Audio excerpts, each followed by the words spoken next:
Welcome, everybody, to the Wellness Crusaders show. I'm Patti Reese, and here with my lovely co-host, Jessica Endicott. Hi, everyone. We're very excited about this show today. But first, let's get a few things, a few technical things. Well, they're not really technical. Let me just share the mission statement. Our mission is to educate and empower you to make informed choices for your health, the health of our children and our community, and our earth. We are committed to fostering a world where the balance between human health and environmental stewardship is respected and nurtured.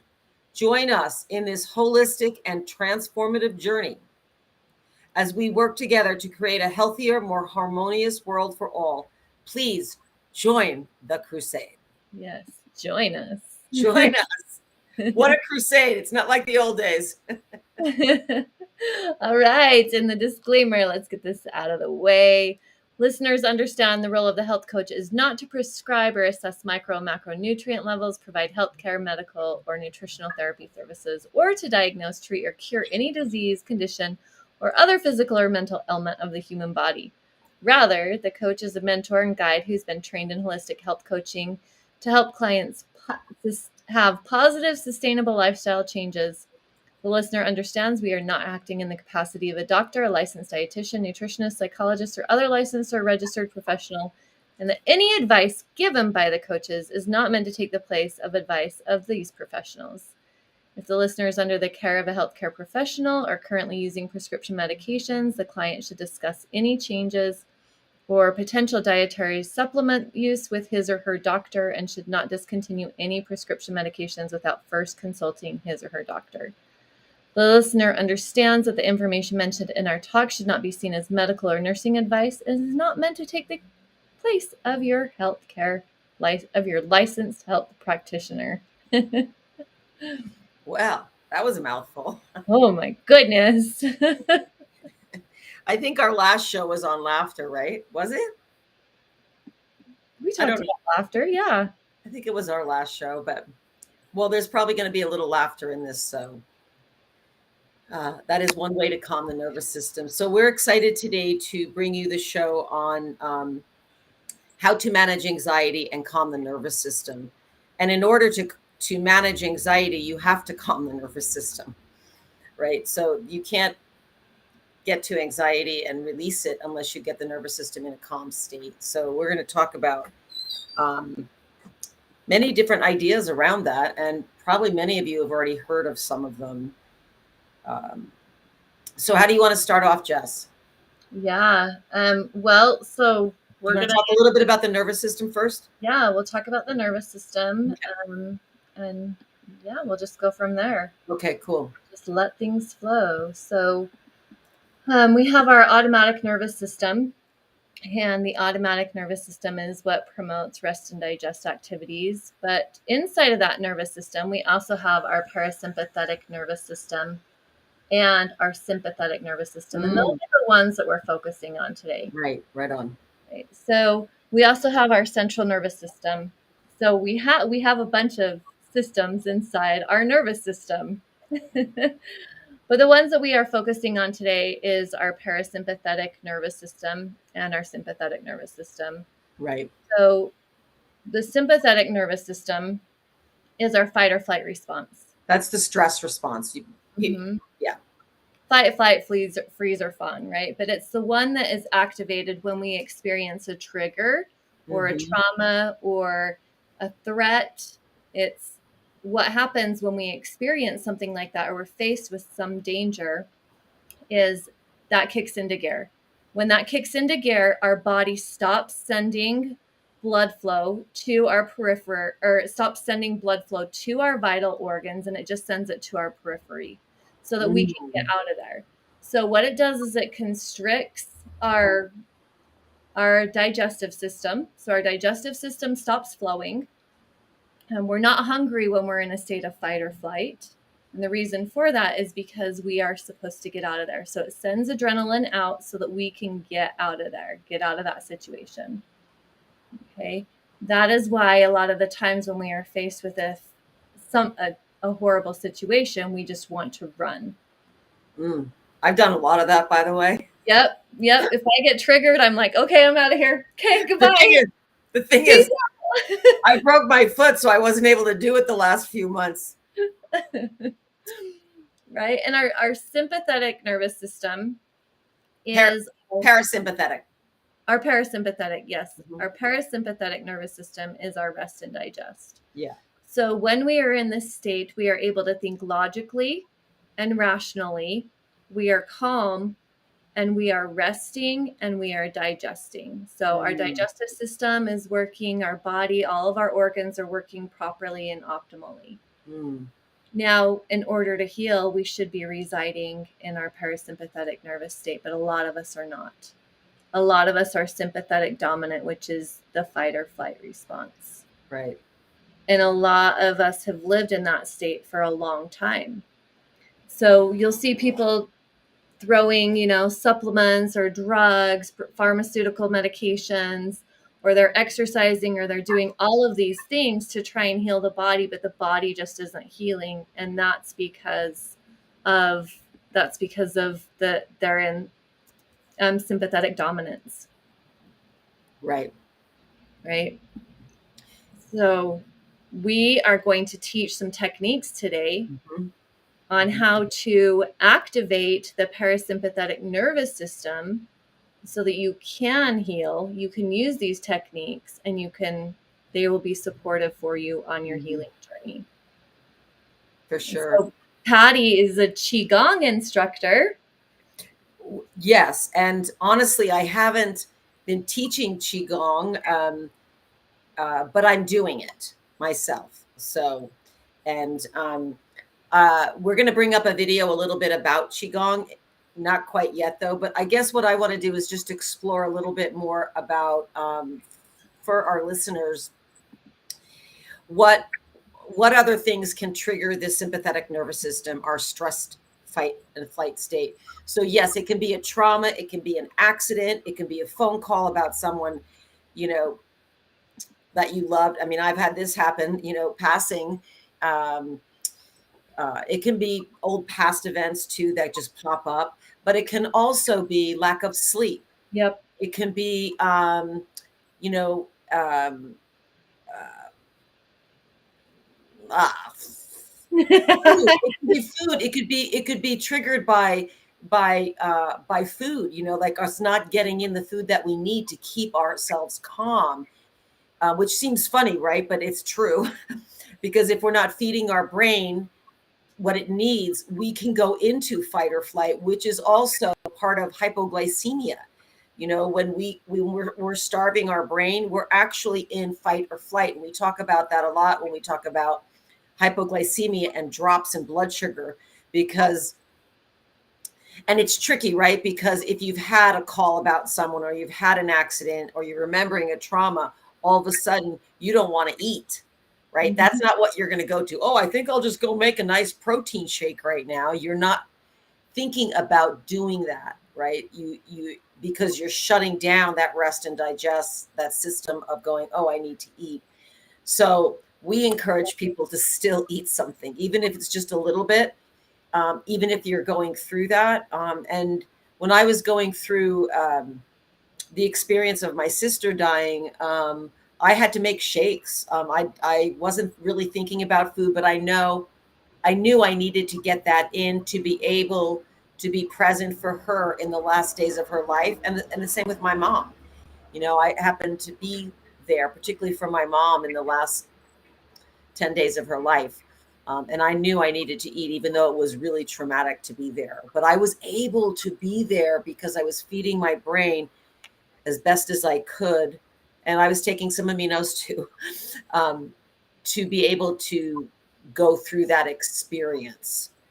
So I wanted to bring that up. And the lack of sleep is another one. I don't know about any of you, man, but like last night I did not sleep. Actually, I had a blood sugar drop because I ate it. I was telling maybe you, Jessica, about it. I ate it like 4 o'clock yesterday, and I go to bed early, and so I woke up around 10:30, 11, and I was like in fight or flight. I was starving. So and that kept me up for a couple hours. So anyway, I just wanted to bring up some of the other things that can trigger, the sympathetic nervous system, and of course relationships are in there as well too. Things, emotional things that happen in our relationships that we need to look at can also put us into that fight or flight. Um, so, okay, Jess, anything else you want to say, or do we want to?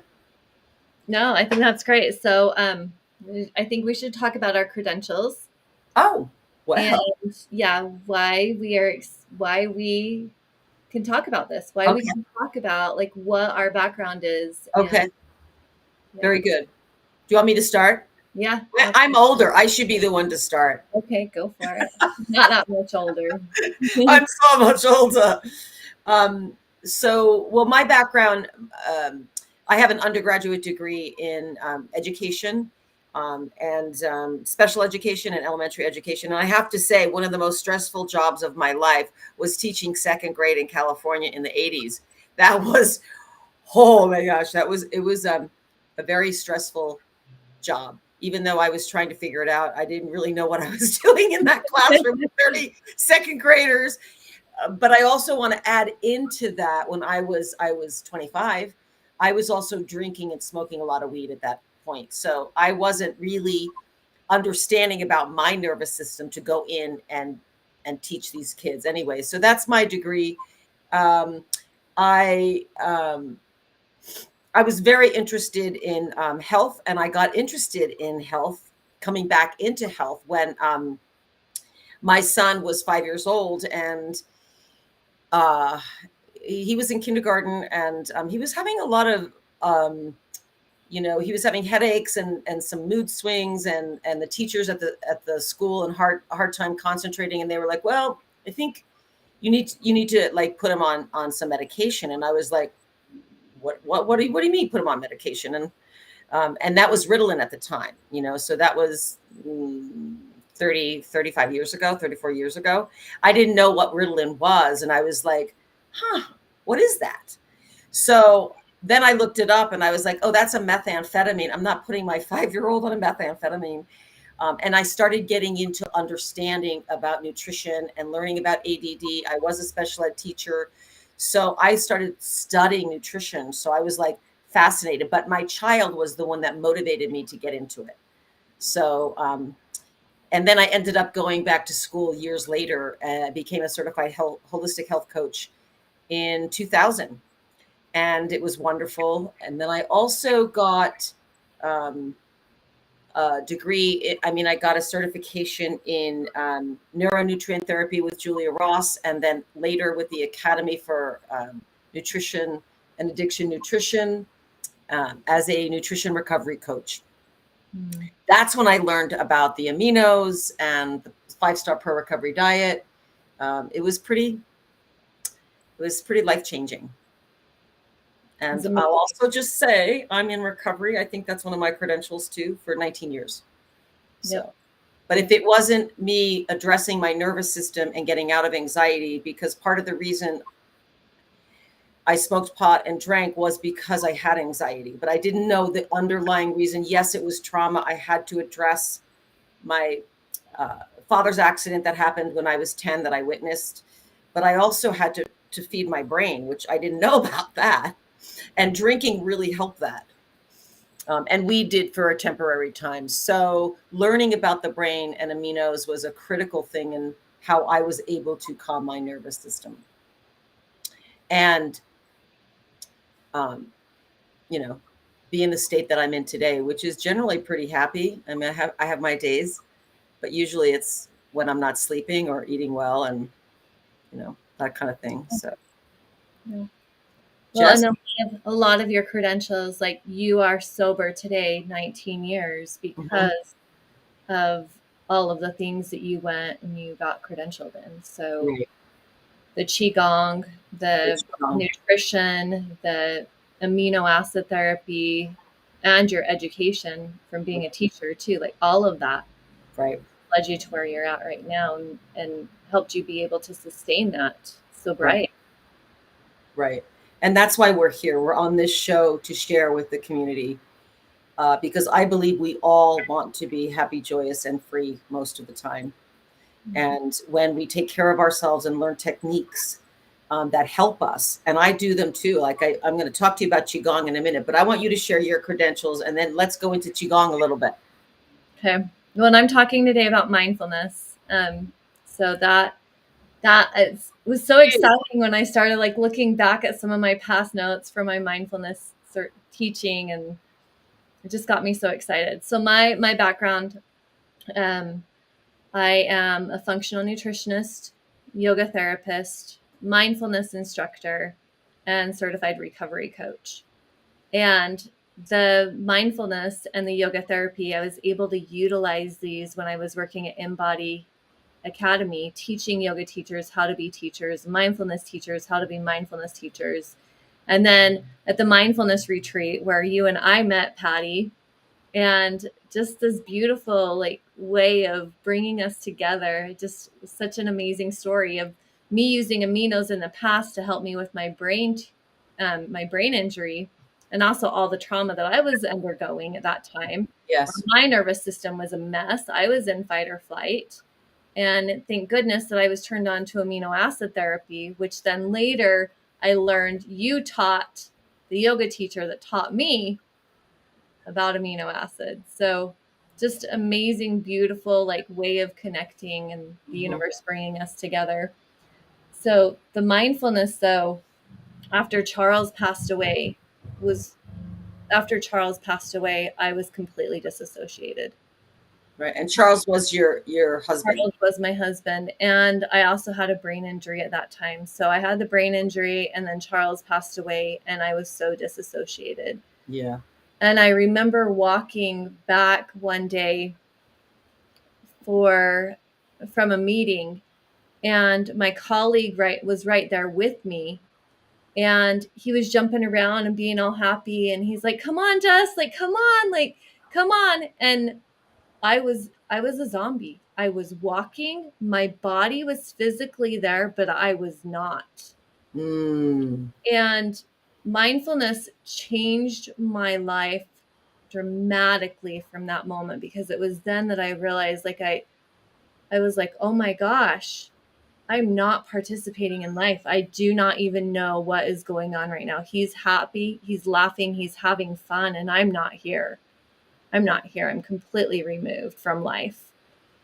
And so I went to the library, and I started looking for books on mindfulness. And I came across Thich Nhat Hanh, every state, Peace in Every Step. And I read the one on mindfulness walking.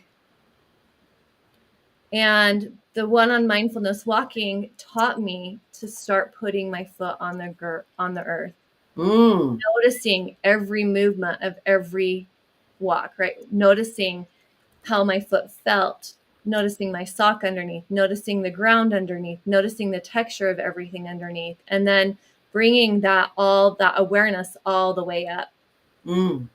And then there came so I used that to come back into my body and to get away from this disassociative state.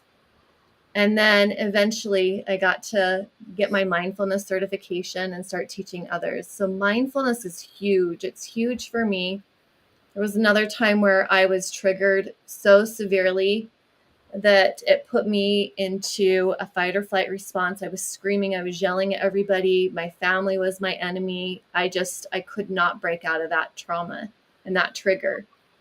And so I started meditating, and I meditated for over 1,000 days.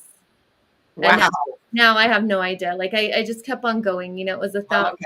First it was 40 days, then it was 90, then it was 120, and then it was 1,000 days. Wow. And for how long though? I did it 40 minutes every day. Oh, 40 minutes. Okay. Yeah, 40 minutes every day for 1,000 days. That was my goal. Because if you can do it for 1,000 days, you're a master of it. Woo-hoo! And it changed my life. That is one of the biggest practices that changed my life. It helped me with of course, the other modalities helped, but that one helped me substantially. I just want to interject here because I think for our audience right now, let's talk about the power of meditation and mindfulness, because this is part of calming the nervous system. And everyone's like, well, just go meditate and you're in a state of anxiety. How do you do that? So maybe take us through a first step on what that looks like with someone going, I don't know how to meditate. I don't know how to shut this off. What could someone do that's just starting, that's really maybe right now presently in a state of anxiety, that may need to just be like, okay, start with your breath. Maybe just take us through a little bit, since we're bringing tools up. Let's just start with that right now. Yeah. Okay. Okay. Okay. So it's when somebody is in a state of anxiety, it's very difficult for them to just come into that place of being like, oh, wait, I need to breathe. So one of the things that I have people do who are in that state of anxiety, they want to move, like they have to move. Yeah. Okay. So Have move. to. So movement, but mindful movement. And so what you do is you start to become aware of the things in the room, right? Start looking at the things in the room first of all. Uh-huh. So you can count 5 things. What do you see? 5 things that you see. Okay, 4 things that you can feel. So whether Okay. that's your hair, the wind, the temperature, your clothes, whatever it is, 4 things that you can tangibly feel. 3 things that you can smell. So you can find 3 scents that you can Hmm. smell. 2 things that you can, let's see, we did here. Oh, here, 2 things that you can hear, Okay. and then 1 thing that you can taste. So that's one of the practices. Mhm. Another one is to just begin to slow down your movement. So start walking, but walk very, very slow, and bring your awareness down to your feet. So you're bringing that awareness to your feet. You're noticing your foot on the ground. If you have shoes on, you can notice how your foot feels inside of your shoe, how it's gently cradled in there. Hmm. If it's on the ground, you can notice what parts of your feet are touching the ground. Hmm. And then you slowly lift up that foot and plant your other foot. So you're slowly walking. And as you're walking, you're feeling every single sensation in your feet. You're noticing how your toes Hmm. curl. You're noticing how the ground feels underneath. You're noticing what parts of the muscles in your feet are engaged. You're noticing the bone movement. And then you begin to work your way up your legs Hmm. and going at a slow pace. And this is going to help to slow down those anxious thoughts. It's going to slow down that racing mind. It's going to slow down that breathing pattern. And then you start to breathe with your movement. So you inhale, plant your foot down, exhale, lift your back foot, Hmm. and you continue on with that. And that was the practice that I used to help me with my disassociation, but it's Hmm. also the practice that I use with my clients who have, like, I had a client come to me one day. She was going through a horrible divorce and she was trembling. Her body was literally shaking. Hmm. She was trembling, and that's what we started doing. I was like, okay, let's walk. Let's walk. And we started with baby steps. We started with the baby So steps. you were in person with her? Mhm. Okay. Okay. And then you begin to increase the speed of the walking, but still continuing to have that presence and that mindfulness and that awareness of what your body Nice. is doing. Nice. I love that. I love that. Like coming back to your body, keep coming back and breathing into your body. I remember a very simple one that was taught to me many years ago. And it was like simply just inhale through the nose and then breathe out like you're blowing through a straw. And let's just do that a few more times. Inhale through the nose, exhale like you're blowing out through a straw. A few more.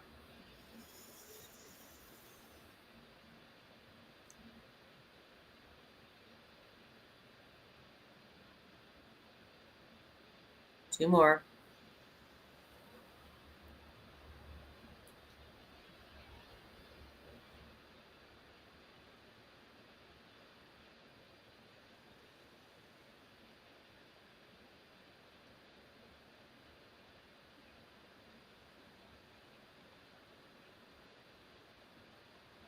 Nice.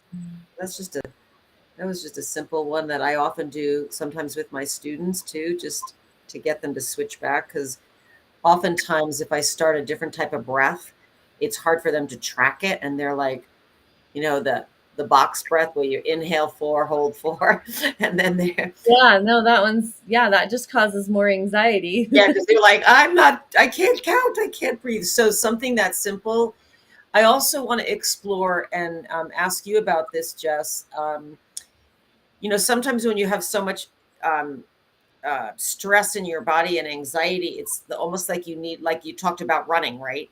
Like, is that counterproductive to like go work out if you need to get stress out, or is that actually helpful? Because I've heard both. I guess it depends on where you are. Like, obviously, if you're haven't slept and you're exhausted, maybe a run isn't a good idea. Um, Hmm. but if you have a lot of anxiety and you have more of that um, energy in your body to get it out, or dance or stomp or shake. I remember I did a whole weekend on this thing called shaking medicine, and it was really powerful. Or drumming, or um, uh, singing, or screaming. What are your thoughts on that? No, movement is great because we store a lot of energy in our body. We store a lot of emotions in our body, and Mm-hmm. movement is so Mm-hmm. powerful for being able to release those. Mm-hmm. It's doing it mindfully too, making sure that you're breathing, because some people will just go and forget to breathe, right? They'll hold their breath when they're working out, but Right. aerobic exercise 5 to 6 times a week for 40 minutes has been shown to help with depression, Mm-hmm. and it's a neuroplasticity. Oh gosh, definitely. I love that. But also for the person who doesn't have to do a 40-minute workout, I just want to remind people that you can go walk for 10 minutes. That was one of my therapies. I am not an endurance walker, but for me to go and just walk, strongly for 10 minutes or 20 minutes, if that's what I have, um, just to move it out. So that's the active form of getting our nervous system. And then there's the quiet form, which is the mindfulness and the breath and the rest. And I would actually bring in Qigong right now, because one of the things about Qigong, well, first of all, for anyone listening, Qigong is energy practice. So Qi is energy and Gong is practice. So it's an energy practice.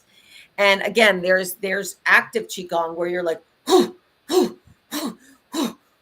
you're moving stuff. That's more active. And then there's where you're actually working with energy to calm it down. So whatever you feel like you need, if it's to get it out and move it, that's fine. But then come back to the other part, which is the calming effect. So there's sometimes a balance of both of those where we need to move it out, you know, Mhm.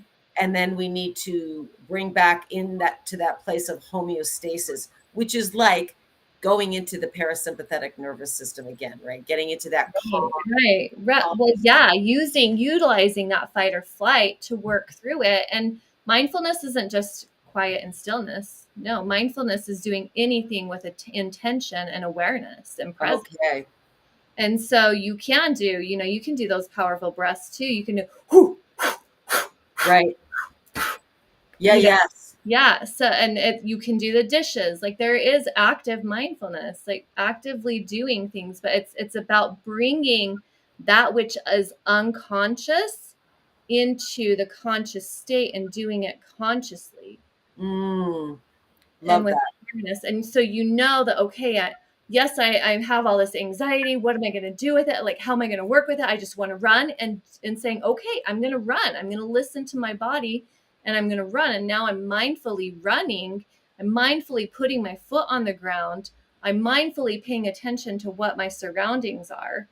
And same with Qigong, right? Doing that, like, yeah, using that energy in a mindful, Hmm. conscious way, because we can't shift it. Like, we want to resist, right? When you have that anxiety and that fight or flight, and you're just like, I need to run, but I can't run, and I'm just going to sit here and I'm going to hold it in. And this is real. Like, this is real. This has happened to me too before. Yes. And I'm like, what am I going to do with this anxiety? I can't let people see that I'm having this anxiety. I'm supposed to be a mindfulness teacher. I'm supposed to be calm and collected. Well, you're in the process right now of moving, so you're probably having to check in with yourself, right? I Oh mean, yeah. moving is a big deal. It's a big, it's, I think they say on the stress level, like, fear of death is first, and right under death is moving. I was like, oh, I kind of wow. lost it yesterday. I Right. had 3 people that had told me they were going to help me, and then all of a sudden they bailed, and Mm, I lost it. I ended up yeah, like losing it and taking it out on somebody who didn't deserve to have it taken out on. But of yeah, course, like, yeah. and I wasn't like too harsh. I was just like, just forget about me. Everybody else is bailing on me too. You might as well. Well, I and think, And then, because I didn't do that mindfully, and because I was reacting based off of how I was feeling, because I was triggered, because from the past it's abandonment issues, right? yes. It was abandonment. And so then, after I took some deep breaths, I Hmm. was like, it's okay. I still have until Sunday, and these people still love me, and it's okay to have other things come up in their life. And Hmm. then I realized I was acting irrationally, and then I had to apologize. Yeah, for sure. But that whole idea of like being in that state of getting things done, getting them out on time, whether it's moving or your job or your children, um, we're gonna run into these places where we go into that stressed state, and the more we can acknowledge, okay, I'm moving into that state. What do I need to do to come back to homeostasis? And that's really what we all want to be doing, right? Okay, what do I need to do? Do I need to eat? Like, have I not eaten? Do I need to, um, um, I don't know, put my feet up the wall? Because that's one of the ones for me right now, just because I broke my foot. So I know when I'm getting overdone, it's like a little bit when I'm overcooked. For me right now, I Uh-huh. I need to lay down and put my foot up. So, but for whatever it is for you, coming and checking back in, because we are going to have those states of stress. We are going to move into that. We don't want to stay there. That is when we start going, our immune system starts becoming is becoming affected, right? Because our body's in this fight or flight state. And everybody knows that when you are in that state for very long, you don't feel well, right? Yeah. You start to feel like, oh my gosh, I've got that cough coming on again. I'm exhausted, because your adrenals are also being burnt out too. So we constantly want to come back and go, where do I need to go? What do I need to do to come back to that balance point, that homeostasis point? So, well, I want to bring up qigong. Are you okay with that, Jess? Yes, I was going to ask Okay, you so a I want question. to I want to just share a little bit about the video we're going to watch. So, and I think this is a pertinent story. So I'm going to bring up a video with a qigong master named Ming Tang Gu, and he is this darling Chinese qigong master. I have not done his trainings. I've done a lot of meditations with him, but I have a dear friend that has done the training with him, and she also had a lot of anxiety and a lot of stress in her life, and she wanted to change. She's a hairdresser, and she said, I need to do something different. And she started taking qigong, and then she did the training. So a little bit more about this Ming Tong Gu. So the Chi Center. This is an older video. They now have their center, and you can look it up if you're interested. They have wonderful retreats. It's actually, they used to be in California. Now they're in Santa Fe, New Mexico. And what's fascinating about, well, qigong is again an energy practice, but it's very medicinal. Unlike tai chi and some of the martial arts, it's used with breath and movements. And my introduction to qigong was in when I was teaching, actually, as a young teacher in San Francisco, had a summer school job in San Francisco, and in the morning I would go to teach, and in the parks there were all these people doing this movement, and I was like, what are they all doing up so early, right? And it was qigong. I had no idea what it was, but they were actually practicing qigong. So it is a very ancient an ancient system of healing. And Ming Tong Gu, and this He's is so cute. He's so cute. I love him. so cute. So his story is interesting, though. I wanted to share this with our listeners. So there was a movie called Slumdog Millionaire. And if you haven't seen the movie, it's a great movie. But in that movie, and I want to just set you up for this a little bit, because this is Ming Tong Gu's story. In that movie, there was a scene where the little boy, there was I think a film thing coming into their town, and they were picking a boy for the part of this movie they were doing. And so this little boy decided he couldn't get to the front of the line, that all these people were crowding around, and I think it was a train, forgive me if I don't have it all right. So he jumped into the big I don't know how to say it online. Well, it was basically a big poop latrine, right? And he was covered then with this poop, and everybody moved out of the way, and he got right up in front. Now that was the movie, right? But in real life, Ming Tong Gu fell into one of those when he was a little boy. I think he might have been 8. They couldn't find him, and he was in there for hours. And he was very, very sick. Qigong is what saved his life. Oh, wow. There were other things too. He did Chinese herbs and teas and medicine as well too. It wasn't just Qigong. And that's why he decided to learn it and study it. And now he is one of the best teachers of Qigong in the world. He's beautiful. So I wanted to give you that story as you listen to him now. The porta potty. Yeah. Okay. We're ready for you, Dwayne. Okay, now this is like a 10-minute video. I'm going to start it, but I'm going to fire it up and see if you can hear it first. Okay. And then you can direct me in as to how you want it to show. Okay. Perfect. Let's see what it sounds like. Hang on.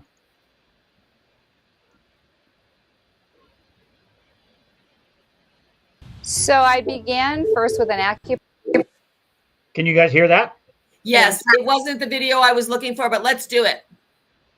Well, this was your link, but I know they must have pulled. That's okay. Go ahead. Okay, here you go.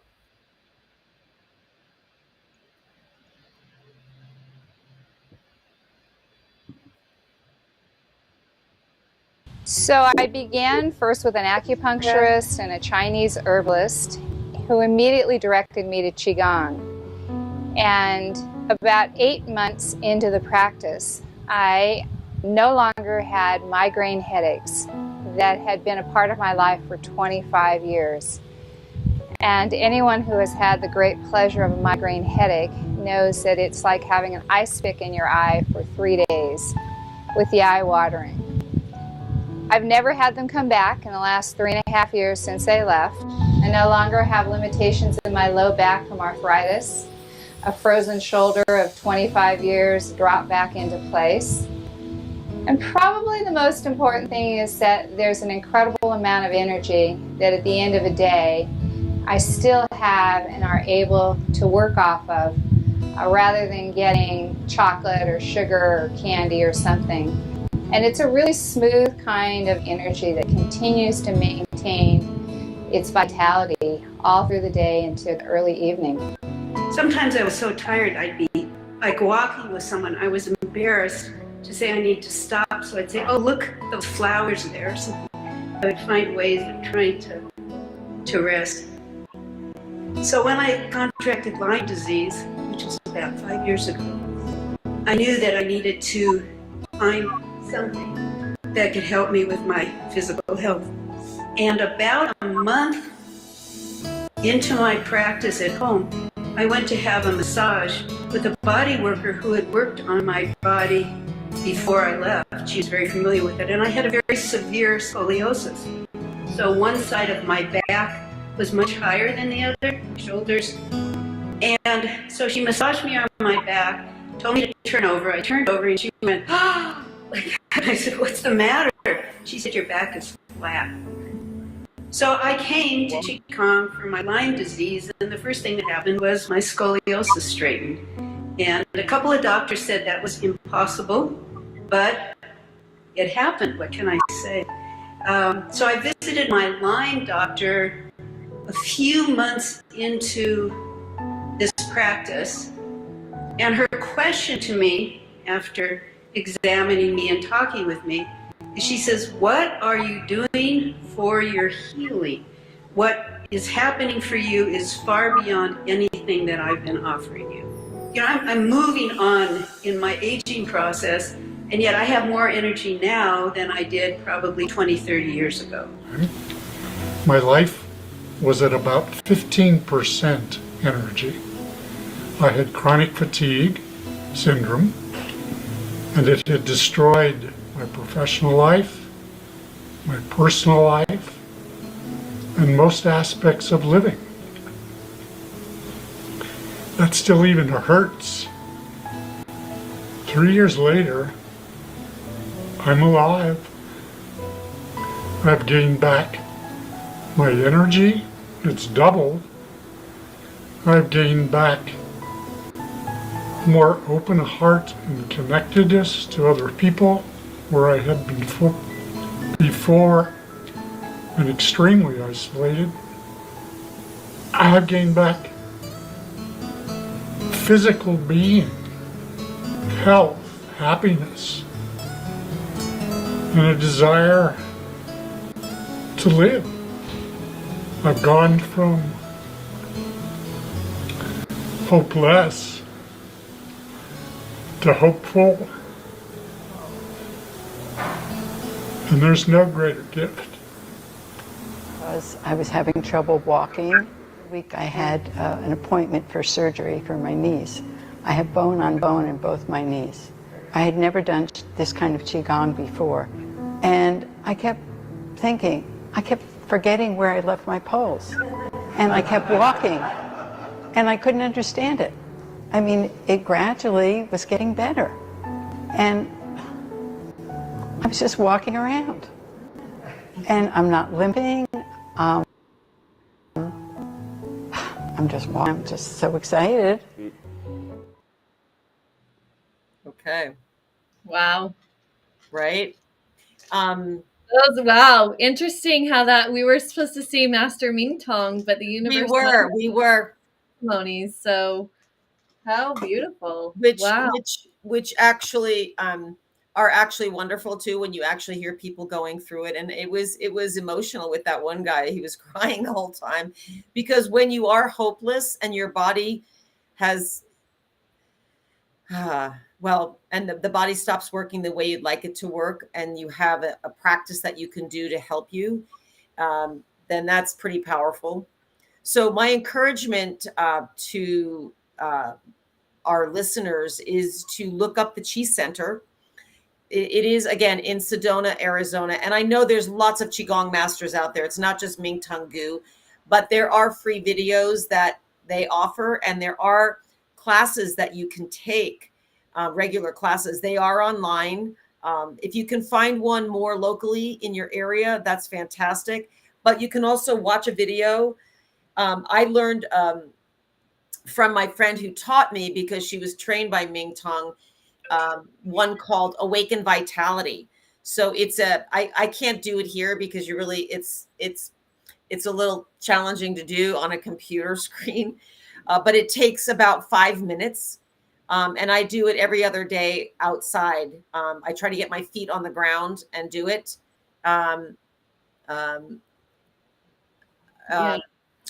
Can you respond to Dwayne? Because I can't do both. I have noticed a remarkable difference, and I did break my foot about 3.5 months ago, so it was hard for me to stand. But there's Qigong, again, it's energy practice. So when Jessica, you were talking about the breath, that's a form of Qigong where We're simply breathing. And we have this energy body, just for everybody. Our energy body is a really important thing to understand. That is also called our etheric body. It's the energy around our body, and it responds to stress, right? So when we get hit with a stress response, our energy body grabs it first, and then the brain starts going into it too, but our energy body grabs it first. So we want to make sure that, as we're learning about this energy body that grabs that stress first, it's like, oh, I'm gonna breathe through this. And if we're practicing qigong, or that could be out in nature for you, but even for those folks that are out in nature, which I know a lot of people love to be out in nature, and you're getting so much great energy from nature, which is why we feel better, right? I would encourage you just to take a moment, if you're hiking or biking, and just breathe. Just sit, look at the trees, and go and say thank you. Because the more we can thank our body, our energy body, our physical body, our nature body, when we're out in nature, the more things it responds, and it brings us back into that, oh, okay, I'm going to get through this. I'm going to get through this. I think that, I think what you said is beautiful. And I think Qigong is also a mindfulness practice. It is. Because you're using the breath, you're using the movement, you're slowing it down. I mean, most of there is some slowdown, but yes, there is some active participation, but it's so beautiful. And so there are local, I wanted to share this. There is a local one on Sunday mornings at the farmers market at 9 a.m. The Wheeler Farmers Market on Sunday. Okay. For those in Utah. Yeah, I think that it's Scott White who leads that one. one. I love Scott White. Yeah, because I was walking one day and I saw everybody in the park, and I'm like, oh, I want to go do that. But I had my granddaughter with me. However, she probably would have loved to have joined too. But yeah, and just watching them, slowly moving their body and bringing their breath in, and pushing their breath away, and just such a beautiful gentle movements. It's gentle movements. It's really a reset, right? It's an energy reset, which is really and that's mindfulness is paying attention to your breath. Right. So mindfulness practices are having that awareness with what your breath is doing, and using your breath as a way to calm down and come back into the present moment. And when you're doing qigong, you're very present. Right. Oh, definitely. I wanted to mention before we close up, because we have about 5 minutes, or if people call in, we're welcome. We welcome call-ins, but I wanted to just talk a little bit more about some other therapies that will help, because as we know, The Body Keeps Score. Some of you may have heard of that book, and that's about trauma therapy, about working with EMDR, which is the right and left brain. A lot of therapists are trained in that. Are you trained in that, Jess? No, but I can speak on it. Okay. I would like you to, because I actually had EMDR. And for those of you who are really stuck with a trauma or anxiety, you want to do the checklist too. You want to think about your lifestyle. What other things do I need to look at? Sleep, my relationships, my food, those kinds of things. Consumption. Sometimes it can just throw us into that fight or flight. And I had a lot of anxiety when I was drinking. There was no way around that. It wasn't going to stop till that stopped, but I also had to do some trauma work. But I wanted to mention that the EMDR, I'm going to let you speak about that. There's other therapies too, like sound healing therapy, listening to music. There's infrared saunas, there's red light therapy. Those all work on the nervous system. There's EFT, which is the emotional freedom technique. It's a tapping technique that is also another really simple. I showed my daughter this. We did it a couple months ago, and she was giggling through it, because it seems a little silly to be doing like this tapping thing while you're repeating an affirmation. But these are techniques that help us move that emotional blockage that's just gripping on. So please open up to some of the therapies out there, because the body is important to heal, and we have these therapies to help us heal. So Jess, can you talk a little bit about EMDR? Yeah, I also want to throw in like physical therapy, yoga therapy, Yes. massage therapy as Yes. well. And so EMDR. So yes, I am trained in it. Do I hold a certification in it? No, I do not. But EMDR is what happens when we face a trauma or when we have a trauma is the parallel part of the brain and the linear part of the brain disconnect.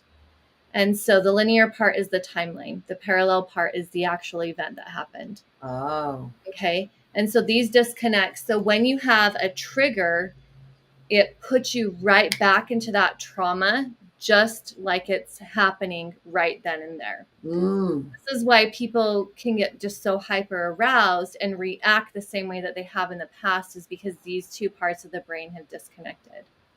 Okay. EMDR helps to bring these two back together, put that timeline in place, and to create a new storyline with it.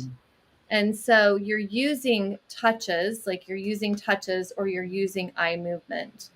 And so when I like to do the touching, so you are placing your hands on your legs, and as you're processing the trauma, your hands are going back and forth. And what this is doing is it's stimulating the left and the right hemispheres of the brain as well. So you're getting that out, you're working through that trauma as you're talking about it or you're visualizing it. Or the therapist is doing back and forth movement for you and you're watching. And then you're creating a new story. And as you create that new story, you do a slower tap. Binaural beats. So you're doing left, right, and you're slowly doing it very, very slow, very, very slow. Okay. Binaural beats can also be used with this therapy.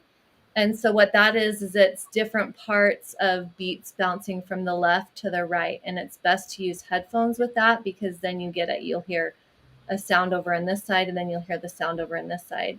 And so that's helping to cross the left and the right hemispheres of the brain and helping with the function of it. So it's a really powerful practice.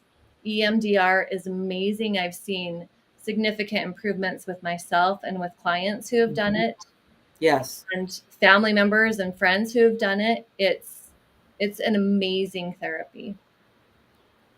And me personally, now I can talk about some of the things from my childhood that were incredibly traumatic without being triggered. I can be around some of the things that were incredibly triggering for me when I was a child, that as an adult, like for instance, like hearing a can open, that meant I was going to be hurt, right? Because the can opening was my dad opening a can of beer. Oh, okay. Oh. So even like hearing the sound of a soda pop opening was triggering for me. But now now it's like nothing. It's nothing to me. Okay. That's a good example. Right? So, yeah, but anyway, EMDR is incredible for now putting things into perspective, helping that integration, that timeline, and the story to come together so that you can recognize, okay, this is a brand new situation. This is a new person. This is a new experience. This is not my past. And this situation isn't necessarily going to cause me harm. Right. I love that. And there are trained therapists. You can actually look up therapists and see if they're trained in EMDR or get a referral. We're happy to give referrals out too for people that are trained in that. Another good trauma therapy is psychotherapy. Yes. Working with a psychotherapist. Well, and the psychotherapist that knows EMDR, right? So that's part of it. But psychotherapy was also another modality that was incredibly healing for me, because it's not just talk therapy. You're actually working through it. You are doing movements. You are working through whatever the emotions are. Like, I remember one time, there was going through this crazy thing with my ex-husband and his ex-wife, and I felt like it was so chaotic. There was so much chaos in my life at the time. And so my psychotherapist was like, well, what does that look like, Jessica? Stand up. Show me what chaos looks like, and I'm there welling my arms and throwing my body all over the place. Like, that's what chaos looks like. And it was so powerful. When I left that session, I'm like, okay, I'm done. So can I share something that just popped up? And I don't remember where I forget the links on how I found out about it, but it was a therapist that had a client that was really trapped in her trauma. And so she asked her if she could join. She asked if she would join her on a little adventure that they were going to go out into the desert and do a therapy that might be unusual to her. And so she said, sure. So basically they went out to the desert where nobody was around, and they screamed. She encouraged her to scream. And so she did this scream therapy, so whatever it takes that, and she was with her therapist. So which is an unusual situation, and most therapists don't take you out to the desert to scream, but I'm bringing it up because whatever works for you to get to that emotional, whether it's screaming, whether it's really learning more about nonviolent communication and being able to talk to someone that's difficult. I think that that is really an important way for us too, as we're communicating with loved ones, or we're having a difficulty with a partner, or a loved one. And sometimes it's just acceptance. Sometimes you don't need to actually communicate. Maybe it's writing a letter. I had this, my daughter shared this experience the other day, and I'm just going to share it because it's sweet, but it triggered her. And she actually got into a fight with the mailman in her building. And she texted me and she said, I just had a fight with the mailman. And I was like, oh, and he was having a bad day and he was very rude to her. And then when she walked away, she cursed him off, and then she felt terrible about it. Right. So she was feeling terrible. And then she texted me later and she goes, I just wrote the mailman an apology letter. Right. So for her, that was allowing her to move on. And, she's getting married in a couple weeks, and I keep reminding her to keep the stress down, keep breathing, keep your nervous system, like we're talking about, in that parasympathetic, relaxed state. And it felt better for her to do that. And I have to say that even in recovery, part of our recovery program is making amends, writing letters to people. Sometimes you don't send it to them. But I wanted to bring up and maybe close with forgiveness, because I think this is a really important topic to talk about, and to help us come back into our relaxed nervous system. And that is being able to forgive. And whether it's, there's a Hawaiian prayer called, a Hawaiian practice called Ho'oponopono. And many of you might have heard of it. Many of you may not. But Ho'oponopono is the Hawaiian phrase for I'm sorry, forgive me, I love you, thank you. And I may not be saying that in the right order. But what you want to do is, if you're holding resentment, that is a stressed state. That is holding anxiety. And I learned that in early recovery, that resentment is a trigger when you hold it. So whatever you need to do to heal that anger, resentment, that you want to be able to come back to that place of, I love you, I bless you, I let you go, Ho'oponopono, or another type of forgiveness prayer, or journaling about it. But you want to be able to let it go. Because if you're holding on to that, friends, that will eat you up. And there's so many studies now about that with cancer, people holding on to resentments and anger, and we're going to feel them, right? We're going to get pissed off at the mailman, because he was mean to us. And I actually had an experience the other day with a guy pulling into the spot. But I stayed in my relaxed state, and I didn't, normally I would just be thinking about that. God, that guy cut that lady off, and but who was that going to affect? Me and my nervous system. So, I got to let it go. And my encouragement is to really work on forgiveness, however that is for you, and releasing those resentments as best as possible. Mm-hmm. Yeah, beautiful. I love that. I love that practice. And it's not just for other people, it's forgiveness for yourself too. So you can even say it for yourself. Completely. And they don't have to be there. The thing is with that practice, the other person who has offended you doesn't have to be there. No.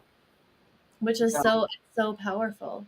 It is so powerful. And of course it has to be for ourselves, because if we're not forgiving ourselves, we're creating disharmony in our body, and our body's reading that vibration, and it's keeping us in a state of stress. So the more we can go, okay, I love you, body. Thank you. Forgive me. Or whatever you need to do to get into that place of self-love and self-care. And, laughter could be part of that as well, too. We have to be a little bit lighter with ourselves. And one other thing that kept popping in earlier when you were talking, and that is being flexible, being able to go, oh, I know. When you were talking about people not showing up for you, damn them. No, I'm just kidding. Damn them.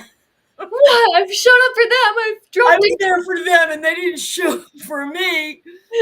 Right. And that is the truth. So you're getting it out. You're not holding it in, right. You're getting it out.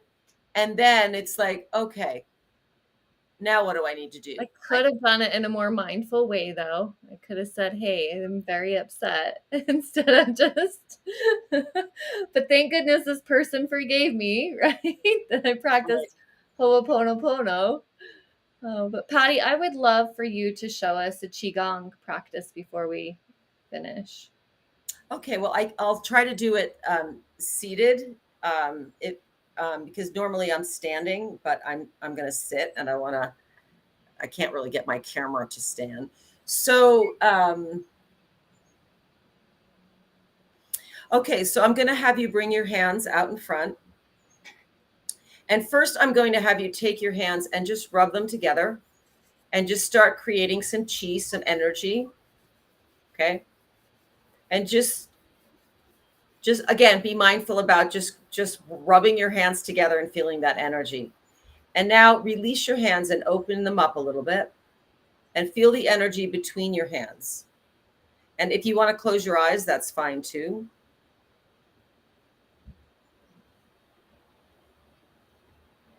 And now I'm going to invite you to bring them in again together and then open them. And so we're going to do a sound. It's actually a word called how la. So we're going to open and go how la. Okay. How la. Keep going. How la. We're going to do 8 more. How la. You may feel the energy between your hands. Keep going. La. How la. How La. 3 more. How la. How la. Bring your hands together. And now bring your hands to your heart and just hold yourself for a minute. And connect in with feeling love for yourself. Feeling gratitude for being alive. For all our lessons, the hard ones. I know that's a tricky thing, but for all the lessons that we have in our life and all the love that we have in our life.